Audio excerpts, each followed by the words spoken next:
ব্যাকুলরে জুজু সবাইকে নমস্কার। আজকে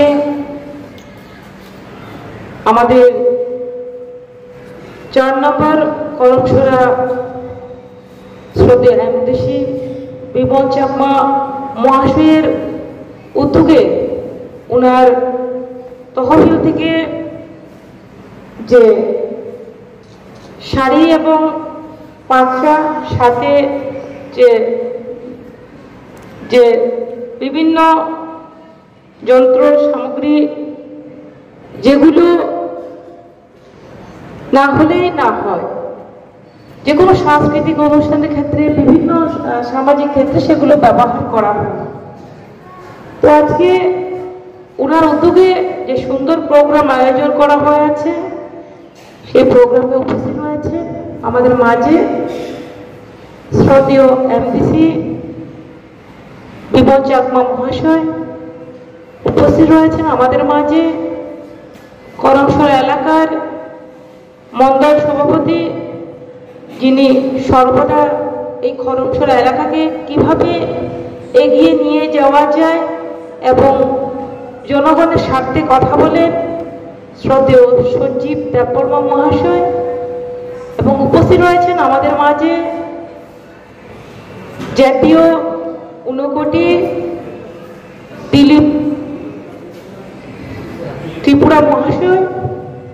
এবং উপস্থিত রয়েছেন আমাদের মাঝে আমাদের সকলের পরিচিত এই এলাকার বাসিন্দা, যিনি 2015 সালে ভারতীয় জনতা পার্টির প্রার্থী হিসেবে প্রার্থী ছিলেন, শ্রদ্ধেয় রাজেন্দ্র রিয়াল মহাশয়। এবং উপস্থিত রয়েছেন আমাদের মাঝে জয় বাহাদুর রূপিণী মহাশয়। এবং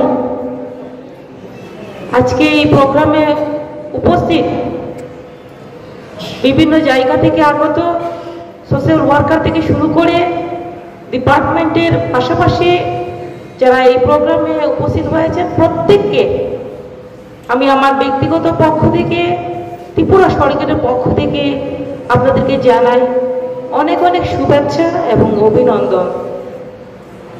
তো আজকে যেহেতু আমাদের ডিস্ট্রিবিউশন প্রোগ্রাম, সেক্ষেত্রে আমি অল্প কথাই আপনাদের সামনে তুলে ধরব। আমরা জানি যে আমাদের ভারতবর্ষে 2014 সালে মোদীজির নেতৃত্বে ভারতবর্ষে সরকার হয়।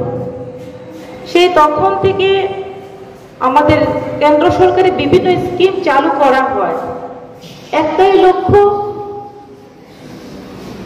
যে অন্তদয় ব্যক্তি পর্যন্ত সেই যে স্কিম পৌঁছানো এবং উপযুক্ত বেনিফিশিয়ারি যাতে সেই সুযোগগুলো পায়, সেটাকে মাথায় রেখে আমাদের কেন্দ্র সরকার কাজ করে যাচ্ছে।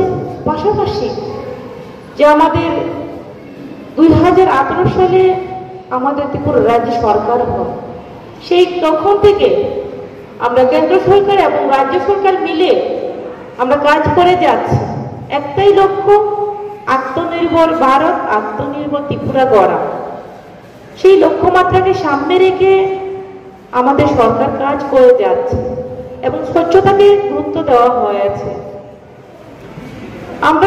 আপনারা শুনেছেন, হয়তো অনেকে শুনেননি, যে বিগত দিনে দেশের একজন প্রধানমন্ত্রী বলেছিলেন, রাজীব গান্ধী বলেছিলেন যে আমি দিল্লি থেকে যদি আমি 100 টাকা পাঠিয়ে দিই, তাহলে সেই টাকা গ্রামে সেই উপযুক্ত ব্যক্তির কাছে যে 15 টাকায় পৌঁছে, 15 রুপিস সেই জায়গাতে গিয়ে পৌঁছে।